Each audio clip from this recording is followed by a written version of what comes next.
तुलसा महारानी नमो नमो, घर की पटरानी नमो नमो। जय माँ तुलसी। आज हम सुनेंगे कार्तिक स्नान में रोज सुनी जाने वाली कहानी, पीपल की पटवारी की कहानी। एक गुजरी थी, उसने अपनी बहू से कहा कि तू दूध दही बेच आ।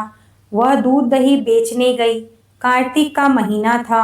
वहां पर सब औरतें पीपल सींचने आती थी, तो वह भी बैठ गई और औरतों से पूछने लगी कि तुम क्या कर रही हो। औरतें बोली कि हम तो पीपल की पटवारी सींच रहे हैं। उसने पूछा, इसमें क्या होता है? औरतों ने जवाब दिया कि इसके करने से अन्न धन्य मिलता है, वर्षों का बिछड़ा हुआ पति मिलता है। तब उस गुजरी ने कहा कि तुम तो पानी से सींच रही हो, मैं दूध दही से सींचूंगी। उसकी सास रोज कहती कि तू दूध दही बेचकर पैसे ला कर दे। उसने कहा, जब कार्तिक का महीना पूरा हो जाएगा तब ला दूंगी। और कार्तिक का महीना पूरा हो गया। पूनम के दिन गुजरी पीपल पटवारी के पास धरना देकर बैठ गई। पीपल ने पूछा कि तू यहाँ क्यों पड़ी है? उसने कहा, मेरी सास दूध दही के पैसे मांगेगी। पीपल ने कहा, मेरे पास पैसे नहीं हैं, ये भाटे डंडे पान पत्ते पड़े हैं, वह ले जा और गुल्लक में रख दियो। जब सास ने पूछा कि पैसे लाई हैं, तो गुजरी ने कहा, मैंने पैसे गुल्लक में रखे हैं। सास ने गुल्लक खोल कर देखी तो सास देखती ही रह गई कि उसमें हीरे मोती जगमगा रहे हैं, पत्तों का धन हो गया है। सास बोली कि बहू, इतना पैसा कहाँ से लाई? बहू ने आकर देखा तो बहुत धन पड़ा है। तब गुजरी ने कहा, सासू जी, मैंने तो 1 महीना दूध दही से पीपल की पटवारी में सींचा था और मैंने उससे धन मांगा था, तो उसने मुझे भाटे डंडे पत्ते दिए थे जो मैंने गुल्लक में रख दिए थे और वह हीरे मोती हो गए। तब सासू जी ने कहा कि अब की बार मैं भी पटवारी सींचूंगी। सासू दूध दही तो बेच आती और हांडी धोकर पीपल पटवारी में रख आती और बहू से कहती कि तू मेरे से पैसे मांग। तो बहू ने कहा कि कभी बहू भी सास से पैसे मांगती है?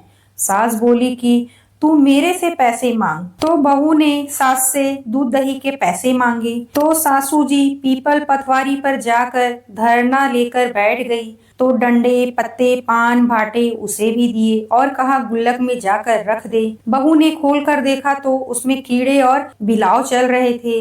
गुजरी ने सास से कहा, यह क्या है? सास देखकर बोली, पीपल पटवारी ने तेरे को तो अनधन दिया और मुझे कीड़े मकोड़े दिए हैं। सब बोले कि बहू तो सत से सींचती थी और सासू जी धन की भूख से सींचती थी, इसलिए हे पटवारी माता, जैसी बहू को दिया वैसी सबको दियो, जैसा सासू जी को दिया वैसा किसी को मत देना, कहते सुनते सबका अच्छा करना। इसके बाद हम गणेश जी की कथा सुनेंगे। एक बुढ़िया माई थी, मिट्टी के गणेश जी की पूजा करती थी। रोज बनाए रोज गल जाए। एक सेठ का मकान बन रहा था। वो बोली, पत्थर का गणेश बना दो। मिस्त्री बोले, जितने में हम तेरा पत्थर का गणेश गढ़ेंगे उतने में हम अपनी दीवार ना चीनेंगे।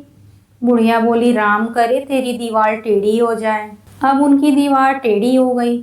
वो चीने और ढा देवे, चीने और ढा देवे। इस तरह करते करते शाम हो गई। शाम को सेठ आया। उसने कहा, आज कुछ भी नहीं किया। वो कहने लगे, एक बुढ़िया आई थी, वो कह रही थी मेरा पत्थर का गणेश गढ़ दो, हमने नहीं गढ़ा। उसने कहा, तुम्हारी दीवार टेढ़ी हो जाए। सेठ ने बुढ़िया बुलवाई। सेठ ने कहा, हम तेरा सोने का गणेश गढ़ा देंगे, हमारी दीवार सीधी कर दो। सेठ ने बुढ़िया को सोने का गणेश गढ़ा दिया। सेठ की दीवार सीधी हो गई। जैसे सेठ की दीवार सीधी हो गई वैसी सबकी करना, कहते सुनते हुंकारा भरते सभी का काम बनाना। जय गणेश जी महाराज।